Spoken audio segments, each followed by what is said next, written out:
Hemos llegado al Sermón del Monte y vamos a tocar un tema que es realmente algo complicado. Lo confieso, me costó mucho trabajo, lo digo así, dar a luz este sermón. Y la realidad es que es un tema delicado y vamos a hablar del divorcio. Porque Jesús habló del divorcio. Un tema del cual la iglesia pareciera que no quisiera hablar o no debiera hablar. No sé por qué razón. Y quiero empezar dando gracias a Dios. Porque el día de ayer, por su misericordia, juntamente con mi esposa, hemos podido completar 33 años desde que hicimos nuestro pacto matrimonial delante del Señor. Es decir, que soy una persona que cree firmemente en el pacto matrimonial, que por experiencia sabemos que no es fácil, pero que vale la pena casarse. Porque hoy en día, tristemente, las familias que se están formando, gran parte lo hacen sin tener en cuenta el pacto, la ceremonia pública y espiritual del matrimonio. Más preocupante aún es que el 19 de mayo de este año salió una estadística donde se registra que durante los últimos 3 años en Colombia se realizaron 214.600 matrimonios y a la vez en el mismo periodo hubo 88.000 divorcios. Es decir, que por cada 100 matrimonios, 41 terminaron en divorcio. Y lo que dicen algunos expertos es que esta cuarentena ha sido peor y que muchos están dando pasos para divorciarse. Cuando uno ve estas cifras y cuando uno escucha el concepto de algunos llamados expertos y otros no tan expertos, pareciera ser que es mejor no casarse. Y de eso quiero hablar en esta hora. Mejor no casarse. Y quiero compartir lo que la Biblia dice acerca del divorcio. En Mateo capítulo 5, versículo 31 y 32, podemos leer estas palabras del propio Señor Jesucristo. Se ha dicho, el que repudia a su esposa debe darle un certificado de divorcio. Pero yo les digo que excepto en caso de infidelidad conyugal, todo el que se divorcia de su esposa la induce a cometer adulterio y el que se casa con la divorciada comete adulterio. El divorcio es un tema que la iglesia evita, que la iglesia procura no tratar, pero la verdad, hermanos, es que debemos enfrentar esa realidad. El divorcio es una realidad que como creyentes, como iglesia, tenemos que enfrentar. Y hoy lo vamos a hacer, por supuesto, no a la luz de lo que diga la ley o de lo que diga la sociología o la psicología, sino a la luz de lo que dice la palabra de Dios. Y en ese orden de ideas, quiero que consideremos 3 factores que nos van a ayudar a enfrentar la realidad del divorcio. En primer lugar, enfrentar el divorcio implica claridad. Es lo primero que requiere la iglesia, el creyente, para enfrentar esta realidad tan abrumadora. Y Jesús, al abordar este tema, empieza citando la ley en el Deuteronomio. Cuando él dice allí en el versículo 31, se ha dicho, el que repudia a su esposa debe darle un certificado de divorcio. Se está refiriendo a Deuteronomio 24 y quiero que lea con detenimiento este texto. Agradezco que pudimos hacer tiempo con Dios viendo el Deuteronomio, pero me temo que algunos de repente no comprendieron lo que este texto dice y significa para nosotros hoy. El texto dice: si un hombre se casa con una mujer, pero luego deja de quererla por haber encontrado en ella algo indecoroso, solo podrá despedirla si le entrega un certificado de divorcio. Una vez que ella salga de la casa, podrá casarse con otro hombre.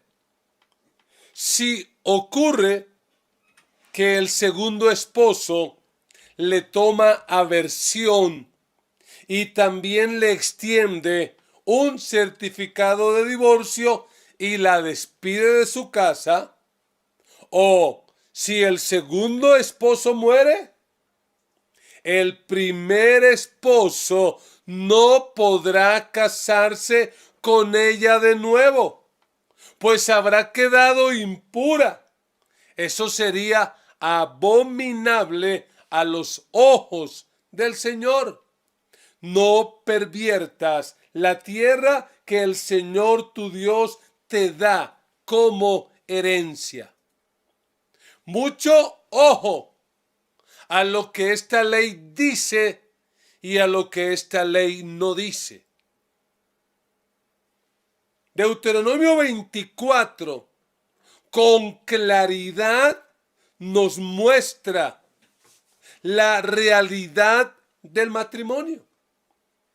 El escritor bíblico, que creemos es Moisés, plantea una hipótesis y es: si un hombre se casa con una mujer y encuentra en ella algo indecoroso, en la Reina Valera se lee indecente y en la Nueva Traducción Viviente se lee reprochable. Dice: si encuentra algo indecoroso, indecente, reprochable, y debemos de tener claro que esto no es el adulterio. Porque algunos erróneamente, ignorando las escrituras, dicen: no, es que lo indecoroso, lo reprochable, lo indecente es el adulterio. No es a lo que se refiere este texto. Pues claro que el adulterio es algo indecoroso, pero este no es el texto ni es el caso. ¿Por qué? Porque Deuteronomio 22 aclaraba que el adulterio se castigaba con la muerte. Si un hombre es sorprendido durmiendo con la esposa de otro, los dos morirán. Tanto el hombre que se acostó con ella como la mujer. Así extirparás el mal que haya en medio de Israel. Entonces lo indecoroso no es el adulterio. ¿A qué se refiere? Deme un momento y se lo voy a explicar un poco más. Pero lo que el texto dice es que si el hombre encontraba algo indecoroso, debería darle un certificado de divorcio. El certificado de divorcio era un documento muy sencillo.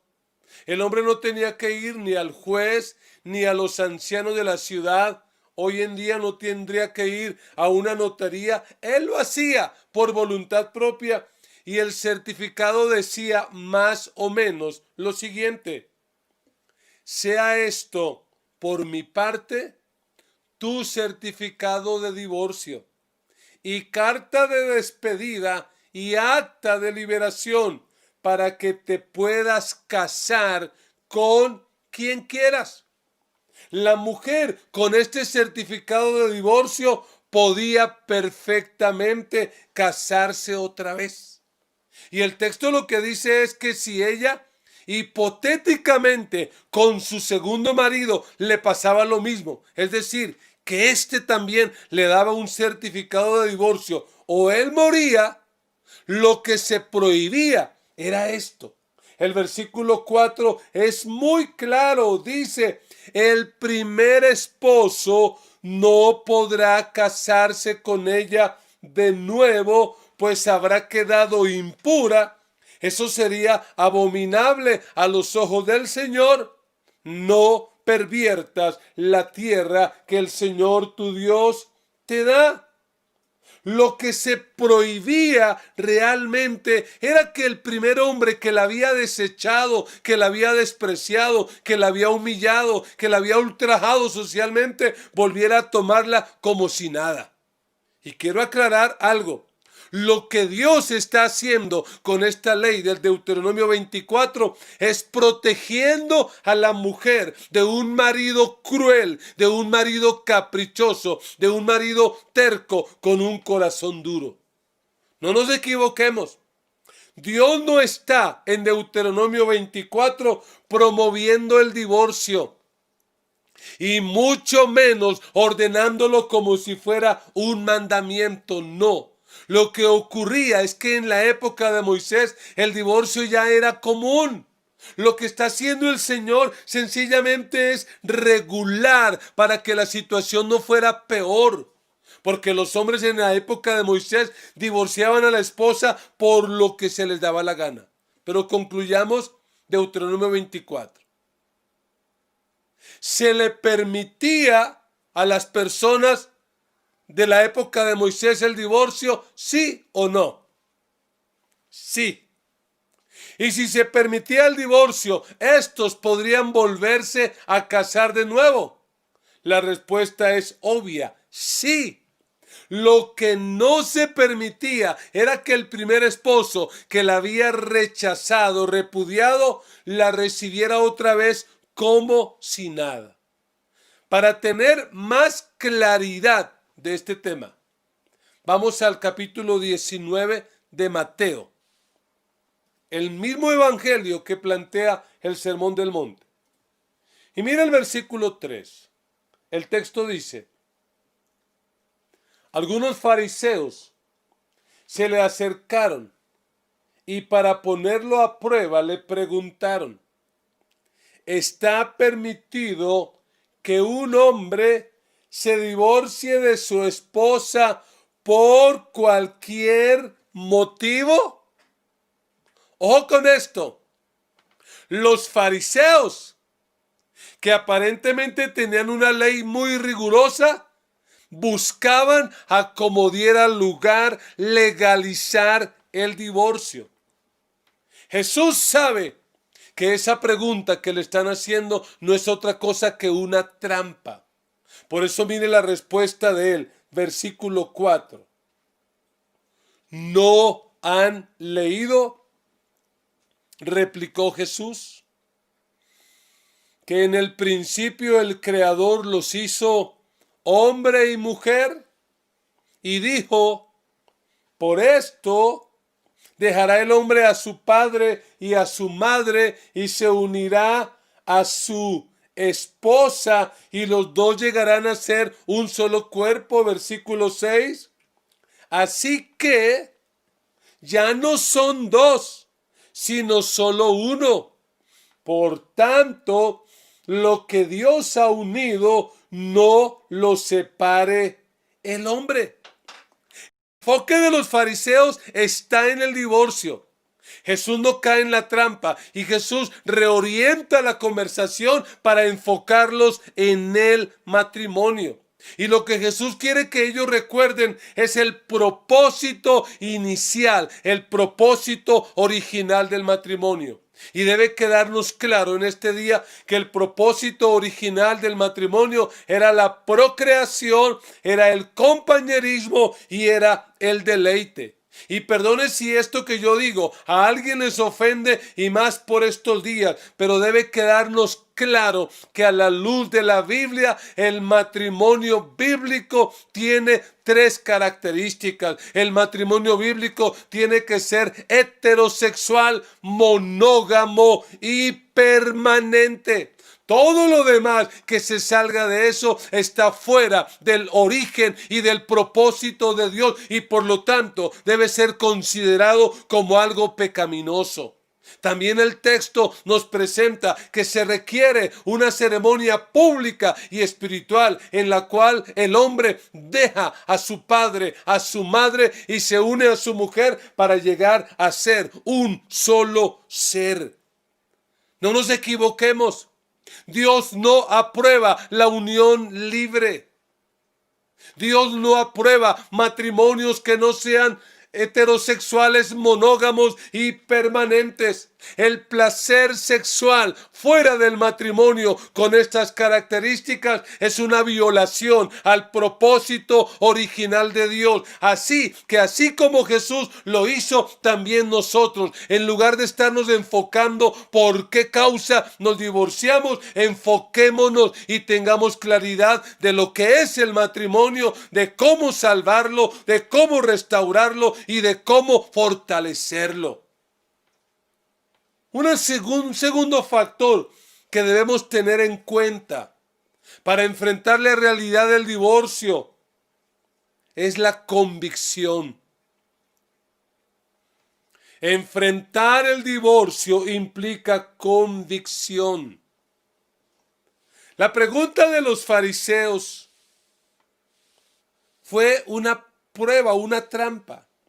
Mire el versículo 2. Algunos fariseos se le acercaron y para ponerlo a prueba le preguntaron: ¿está permitido que un hombre se divorcie de su esposa por cualquier motivo? El texto es claro, lo que quieren es tenderle una trampa. Debemos recordar que el contexto de esta pregunta es el encarcelamiento de Juan.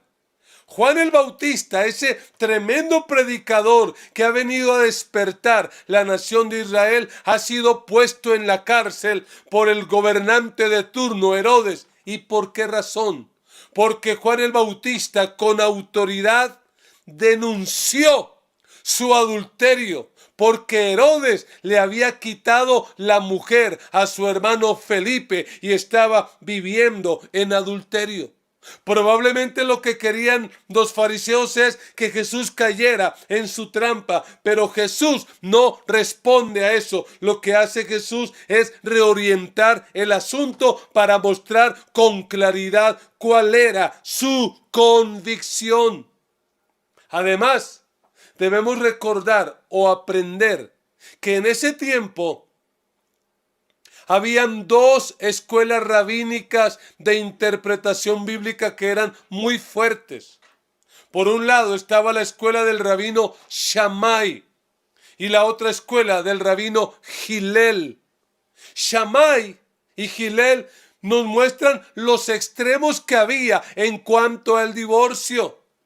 Shammai interpretaba la expresión indecoroso, indecente, reprochable, como esa actitud de la esposa que le falta el respeto al esposo, que no lo trata con consideración o que se la pasaba coqueteando con otros hombres, aunque no caía en adulterio, por lo tanto no era digna o de acuerdo a la ley judía de que muriera apedreada, pero el hombre se podía divorciar. Pero Hillel era un liberal de miedo, porque Hillel decía que el hombre podía divorciarse de su esposa por lo que se le antojara. Cosas como estas.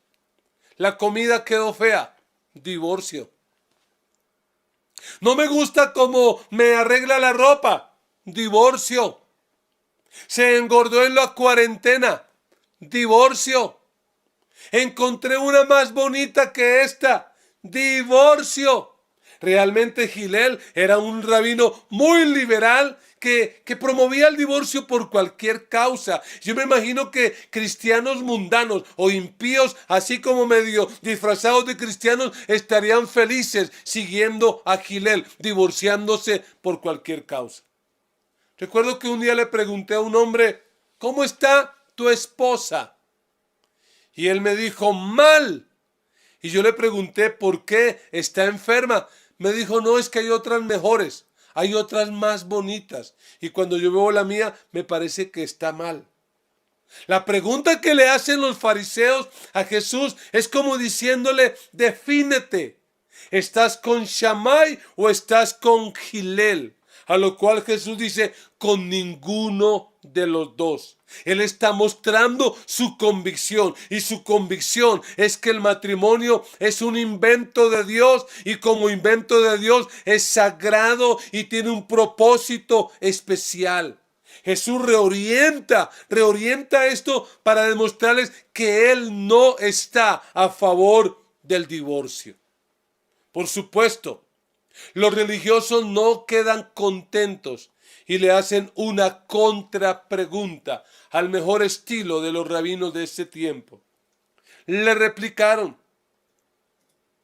¿por qué entonces mandó Moisés que un hombre le diera a su esposa un certificado de divorcio y la despidiera? Mire la interpretación que ellos hacen. Ellos encuentran en Deuteronomio 24 un mandato. Por eso preguntan a Jesús, ¿por qué entonces mandó? Ellos, los fariseos de la época de Jesús, eran dados al divorcio exprés. Cualquier caso que les llegara, cualquier consejo que le pidieran, lo que uno se puede imaginar es a estos líderes religiosos diciéndole, divórciese. Ah, su esposa se engordó, divórciese. Ah, su esposa es irrespetuosa, divórciese, por cualquier cosa. Jesús va a aclarar en el versículo 8 que Deuteronomio 24 no es un mandato, es una concesión. Mire lo que dice. Moisés les permitió divorciarse de su esposa. ¿Por qué razón? Por lo obstinados que son, respondió Jesús, pero no fue así desde el principio. Debe quedarnos claro que el ideal de Dios es que la gente se case y no se divorcie. Ese es el ideal. Pero la realidad es que las relaciones fallan. Las relaciones no funcionan. Y por eso muchas relaciones tristemente terminan en divorcio. Pero Jesús quiere dejar claro y expresar su convicción de que la justicia de Él, que tiene que ser la justicia nuestra, tiene que ser mayor que la de los escribas, mayor que la de los fariseos, mayor que la de Shammai, mayor que la de Hillel. Por eso abre los oídos y escucha esta palabra del Señor. Un verdadero cristiano no se divorcia por incompatibilidad de carácter. Un verdadero cristiano no se divorcia porque se nos acabó el amor. Un verdadero cristiano no se divorcia porque es que apareció otra persona más atractiva, más tierna, más cariñosa, más comprensiva. Un cristiano no se divorcia con el argumento y la excusa, es que cuando me casé era tan joven y no sabía lo que hacía y ahora apareció mi verdadera media naranja. No. Jesús reafirma su convicción y su convicción debe quedar clara para nosotros hoy. ¿Y cuál es esa convicción? Versículo 9. Son palabras de Jesús. Les digo que, excepto en caso de infidelidad conyugal, El que se divorcia de su esposa y se casa con otra comete adulterio. Lo que está claro aquí es que lo único que rompe el vínculo y que rompe el pacto matrimonial es la infidelidad. Esa infidelidad reiterada donde no hay verdadero arrepentimiento. Así que una persona que ha sido agredida, que ha sido afectada por la infidelidad sexual, queda libre si quiere. No es obligatorio, pero si quiere se puede divorciar y es libre para volverse a casar de nuevo y no peca, porque la causal está siendo dada. En los demás casos sí hay pecado. Si tú te divorcias con el argumento de que es que tu esposa ya no es atractiva o tu esposo ya no es cariñoso y lo cambian, estás en adulterio, estás fallando, porque eso no es el propósito de Dios para el matrimonio. Y cuando Jesús declara esto, a mí me llama la atención la reacción no de los fariseos, la reacción de sus discípulos. Lea por favor. Si tal es la situación entre esposo y esposa, comentaron los discípulos, es mejor no casarse. Es mejor no casarse. Y Jesús dice, no todos pueden comprender este asunto, respondió Jesús, sino solo aquellos a quienes se les ha concedido entenderlo. Pues algunos, dice el Señor, son eunucos porque nacieron así. Es decir, hay seres humanos que nacen y no tienen necesidad, no quieren casarse, esto no les atrae. Ese es un don de Dios, muy escaso, por cierto, pero lo hay. A otros, dice el Señor, los hicieron así los hombres. En ese tiempo era muy normal que los reyes a los que servían en la corte los castraran para que la reina no corriera peligro. Y otros, dice el Señor, se han hecho así. Es decir, han renunciado al derecho de casarse por causa del reino de los cielos, así como lo hizo el apóstol Pablo. Y termina diciendo el Señor, el que pueda aceptar esto, que lo acepte. Hoy, después de 33 años de pacto matrimonial, mi convicción y mi consejo es, escúchame, cásese para toda la vida o quédese toda la vida sin casar. O nos casamos para toda la vida, o mejor nos quedamos sin casar. Pero deja de estar argumentando para vivir en unión libre. Es pecado delante de Dios. Deja argumentos para la fornicación, para la impureza, y arregla y acomoda tu vida a la luz de esta palabra. Y un tercer factor que quiero que quede claro en su corazón es que enfrentar el divorcio implica compasión, así como lo oyes, compasión. Porque es probable que algunos que me estén escuchando en esta hora me digan, pastor, ¿a qué hora usted me viene a hablar de esto? Si yo ya me divorcié una vez, 2 veces. Yo llevo tanto tiempo viviendo en unión libre. ¿Qué puedo hacer? Escúchame, hermano, hay gracia de Dios para ti. Nuestro Dios es un Dios de nuevas oportunidades. Y el apóstol Pablo dice en la primera carta a los Corintios, capítulo 7, versículo 20. Y es una carta que Pablo le escribe a una comunidad diversa, donde hay gente en unión libre, divorciada, separada. Y el Señor le dice que cada uno permanezca en la condición.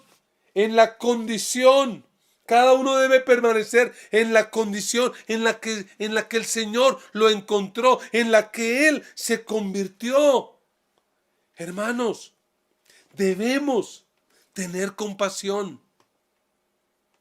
Tú, que tienes un matrimonio estable por años, dale gracias a Dios, pero no te creas con derecho de juzgar a aquellos que han fracasado y que no les ha ido bien. ¿Quién eres tú para juzgar? Debes mostrar compasión con ellos, porque nos debe quedar claro.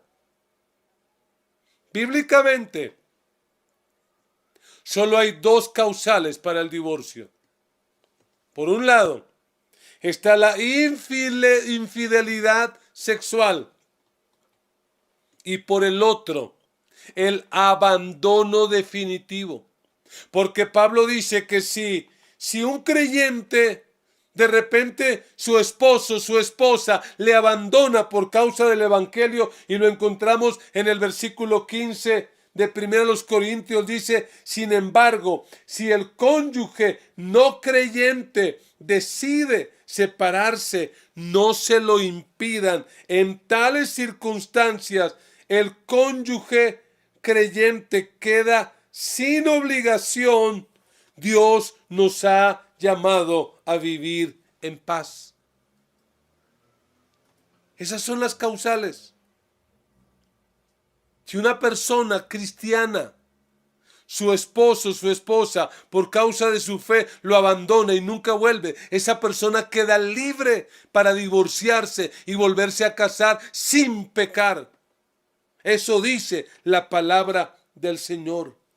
Pero escúchame. Sin lugar a dudas, personas que han pasado por la experiencia del divorcio deben primero sanar su corazón, deben primero cerrar el ciclo, deben cortar ese círculo vicioso para que en su próxima relación no vuelvan a cometer el mismo error, porque personas heridas hieren, y alguien que entra en una relación nueva herida va a herir. Pero personas sanadas sanan. Pero recuerda, nuestra justicia como discípulos del Señor debe ser mayor que la de los fariseos. Y si nuestra justicia es mayor, escúchame, para nosotros el divorcio es la última opción. No es la primera opción. Es la última. Se cuenta de la hermana Ruth Graham, una mujer, la esposa del famoso evangelista Billy Graham, que estuvo casada con él 64 años. Esto fue público, por eso lo cuento. Y en una entrevista le preguntaron: hermana Ruth, durante estos más de 60 años, ¿usted pensó alguna vez en el divorcio? Y esta mujer guardó silencio y dijo: en el divorcio no, en el homicidio sí. Yo espero que haya sido una broma lo que esta señora haya dicho. Pero lo que estaba claro es que en ese matrimonio el divorcio era la última opción. Hermanos, debemos tener compasión con las próximas generaciones. Algunos de ustedes no se deberían divorciar por amor a esas generaciones. Si no hay infidelidad sexual, si no hay abandono, tendrían que resistir y aguantar por amor a esas próximas generaciones. Pero yo conozco también jóvenes que me dijeron en algún momento: pastor, lo mejor que nos pudo pasar a nosotros fue que mis padres se divorciaran. Y la razón es porque sencillamente en medio de un infierno que vivían, lo mejor que les pasó fue que se divorciaran.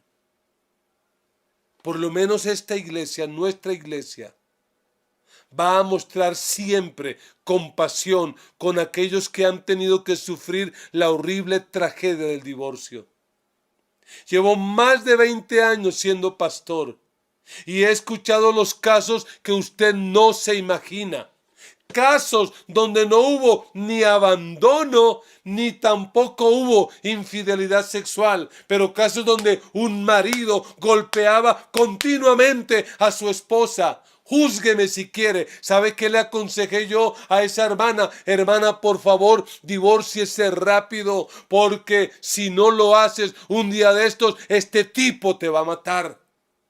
¿Qué decirle a esa mujer que es víctima de un hombre alcohólico, drogadicto, que es adicto a algo y que no responde por sus hijos y que destruye la identidad y el futuro de sus hijos?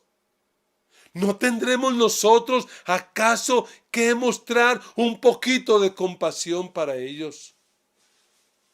Nuestra iglesia no está para juzgar a nadie. Y si tú estás escuchando este mensaje y por la razón que sea, estás en unión libre o vienes de una vida de fracasos matrimoniales y te has divorciado, quiero decirte con todo mi corazón, Dios te ama y te acepta tal como eres y te quiere dar una nueva oportunidad.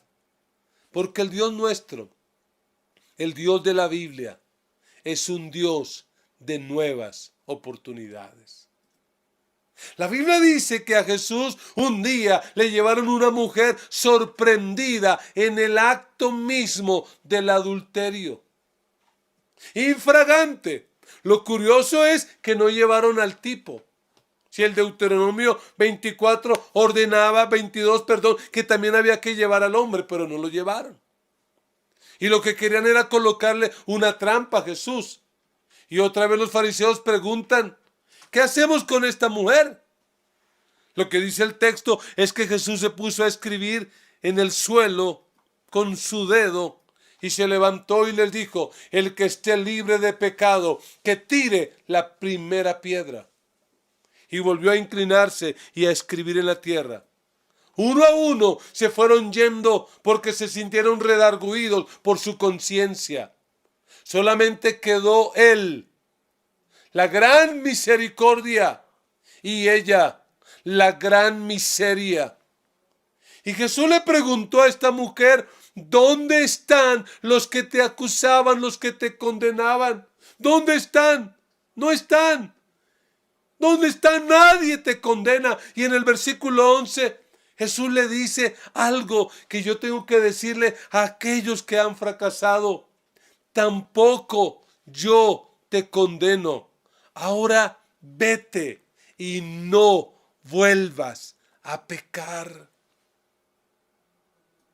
Dios da nuevas oportunidades. Porque aunque el divorcio es producido por el pecado, no siempre es pecado. Es un permiso que Dios da en casos especiales. Lo que yo te digo a ti es, ahí donde estás, reconstruye tu vida y empieza de nuevo. Recibe la nueva oportunidad que Dios te da a ti. Mejor no casarse.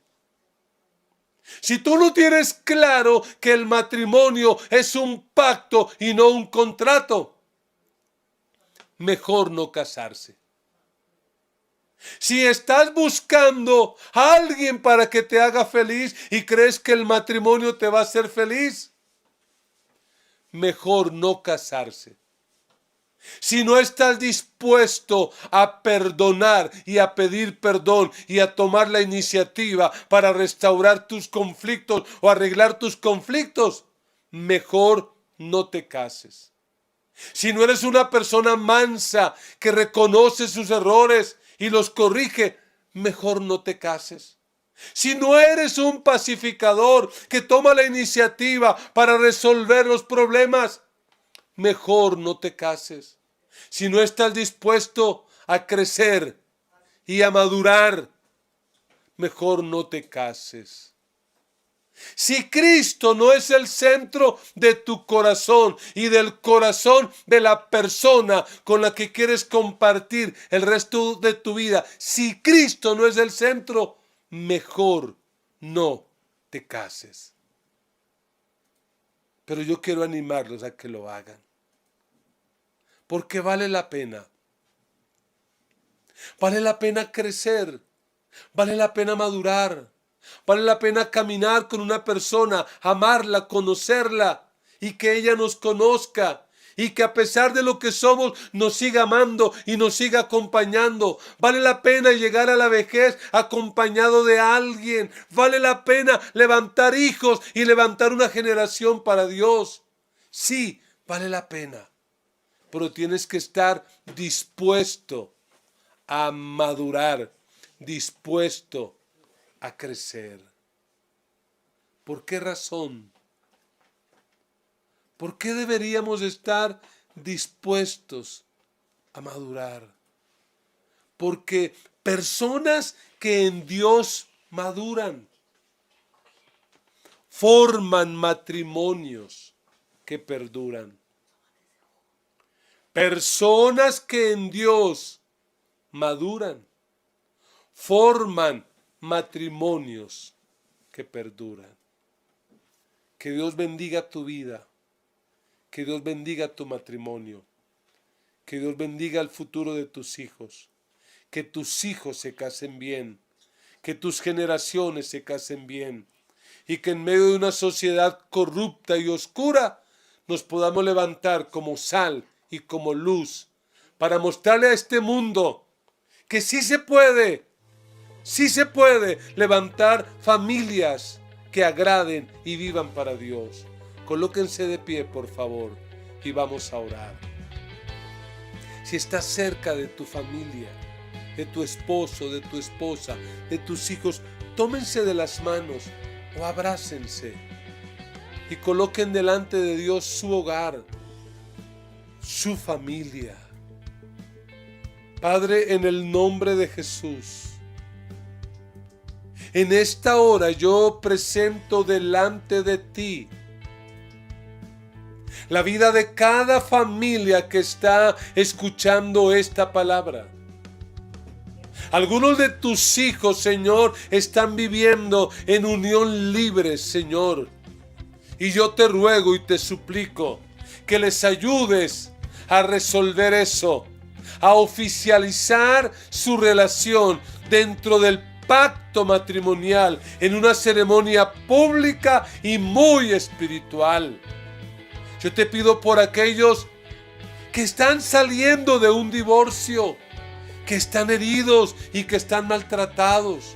Yo te pido por favor, Señor, que los sanes, que sanes sus heridas y que les ayudes, Señor, a poder empezar la vida de nuevo, aprendiendo de los errores del pasado, dejándose guiar por ti. Señor, yo te pido por aquellos que están viviendo en una relación matrimonial complicada, que no están disfrutando su matrimonio, sino que lo están soportando, aguantando. Señor, que tu Espíritu Santo entre a esa casa, entre a esa familia y restaure y bendiga esa relación.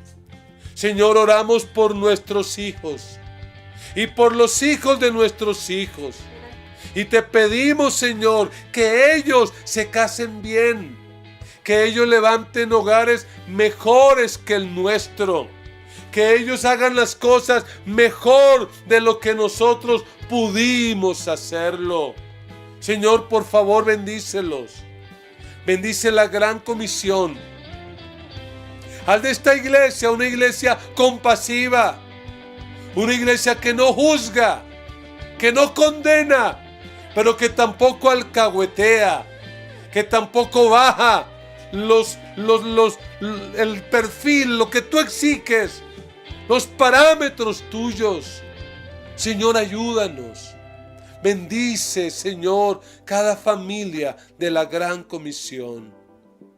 Yo te pido una bendición especial por nuestros jóvenes, por nuestros adolescentes, que cuando llegue el momento elijan y elijan bien, elijan guiados por ti, que elijan con claridad, sabiendo lo que es el matrimonio, sabiendo lo que implica, que elijan con convicción, seguros de que tú los estás guiando, y que elijan con compasión, sabiendo que se casan con alguien imperfecto que va a cometer errores, al cual habrá que perdonar, al cual habrá que amar, al cual habrá que ayudar.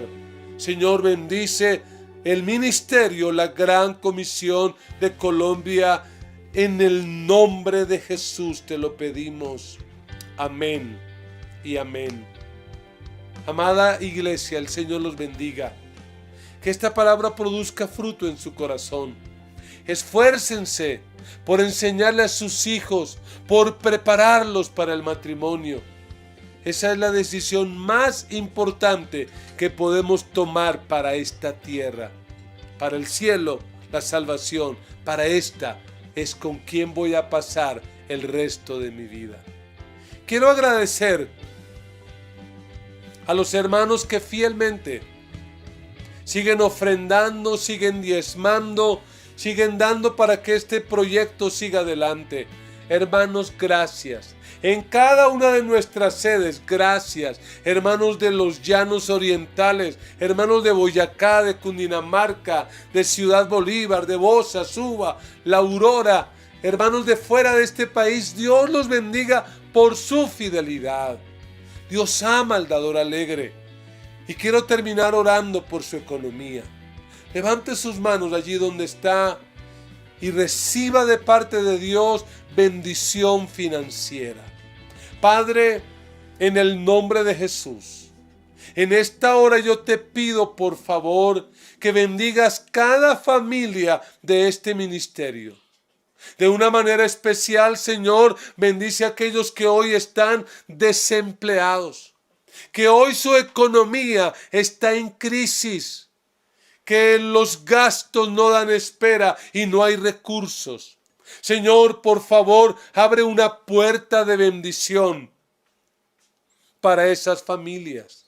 Bendice al comerciante, bendice al empresario, aquellos que tú has prosperado, bendícelos más y más y más, para que puedan dar, para que puedan bendecir el reino tuyo y puedan ayudar a otros que están en necesidad. Señor, llévate la ruina, la miseria, la escasez, la pobreza de nuestros hogares.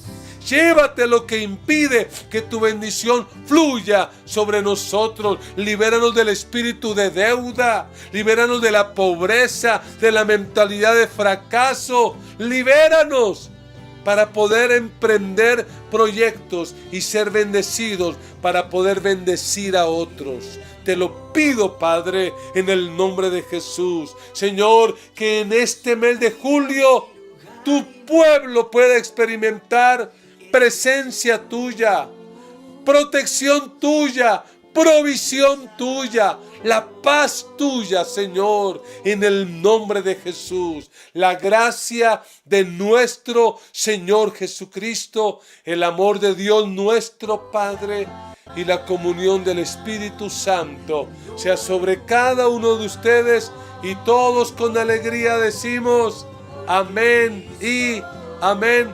No se desconecte. Somos la Gran Comisión de Colombia. Sigue conectado con nosotros. Y no olvides compartir nuestras transmisiones en vivo.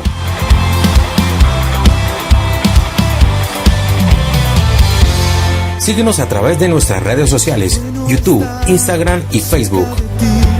He puesto mi confianza solamente, porque somos discípulos que hacen discípulos. en mi interior permaneceré contigo. Síguenos a través de nuestras redes sociales. Soy aquel que vuelve a Ten presente que cuentas con nosotros. Comunícate ahora mismo al 314-297-4144. Señor, no soy aquel que Gracias por estar todo el tiempo conectado y sigue disfrutando de nuestros contenidos y la palabra de Dios a través de las herramientas tecnológicas. Muchas gracias.